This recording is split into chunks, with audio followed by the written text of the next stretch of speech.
time. And at that time, women had no rights, zero rights. And sex was an act of ownership. Literally in the Greek translation, you see where the man took his wife without permission, because he didn't need permission, because he owned his wife. So when a man who was created in the image of God, by the way, women were not seen as created in the image of God, only man. When men were created in the image of God and they laid down with their wives, they were saying, I own you, by that act. When another man who is in the image of God laid down with another man, and both are created in the image of God, by their act of sex, they were saying, I own you. And if I own you, I also own the imago of Yahweh. That was the abomination. So people have no clue. All these anti-gay people and anti-marriage, they either have no clue or they just want to remain stupid on the topic. But that's it. I think both. And let me just say that, I was having a discussion with a friend of mine today about the Bible. Now, I'll just tell you this, that when I was younger, like I said, my great-grandmother took me to church, and the Assembly of God way of doing things scared me to death. And I kind of backed away, and my mom kind of got shunned when she was pregnant with me. She was 16, and she used to teach special ed classes in Sunday school. And, when she got pregnant, they kind of shunned her away from the church, and it really, really hurt her, like, deeply. And she always taught me about love and peace and everything else, and having a higher power God, whatever I wanted to call it. She chose to call it, hers God or whatever, which is fine, and I did too. But the thing is, she also said that I don't need to go to a building to have God in my heart. Everywhere I go, so there was so much to do about show. Like, you sin all week long and you go to church and everybody sees how happy your little family is on Sundays, and then they go and they do their thing again Monday through, Saturday, and then Sundays they show up and it's all about like a social status a lot of times. And, she also told me that, I can have God with me wherever I am. And so I've always carried that with me. So I'm not real up on, the Bible, the one that they were trying to have me read. I didn't understand half of it, and I have ADD, and I can't sit and, if I'm not understanding it, you've lost me already. So, the thing is that the religions and things like that, I think the Bible has been written so many times or rewritten by man, and they use just bits and pieces of it for their own agendas, and I think that they use it as a weapon. And what are your thoughts on that? I mean, do you see that happening quite a bit, especially with the gay marriage? Because that's what they did to this, is they picked it apart to where it made it sound, like it was totally against God. Well, because they don't understand it. Because here's the deal. They want to say, the argument is, well, we want to keep tradition and history, and it's sanctified. No, you don't. That's a lie. That's a lie.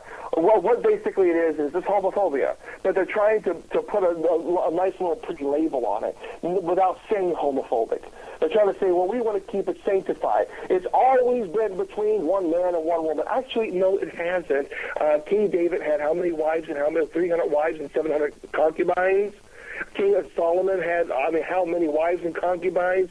So the fact that it's always been between one man and one woman is actually incorrect. And the fact that you can't sell your daughter for a cow and a donkey already pretty much tells you that we've already changed the definition of marriage.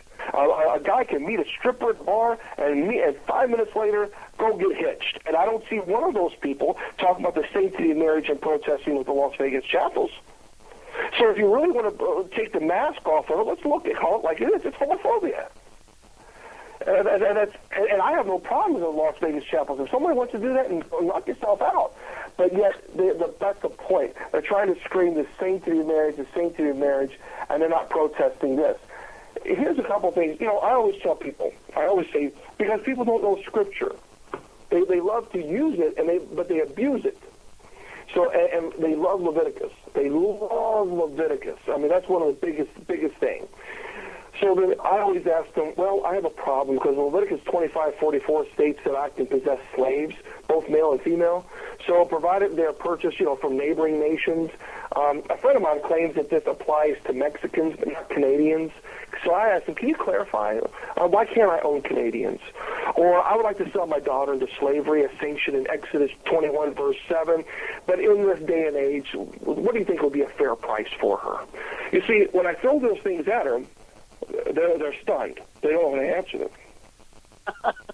Yeah, I'm sure. I would love to be a fly on the wall to see their faces and be like, oh, dude, yeah, boom, he got me. I said, well, do you work on the Sabbath? They said, well, yeah, overtime. I said, well, I got a problem because I have a neighbor who insists on working on the Sabbath, and Exodus 35, verse 2 clearly states that he should be put to death.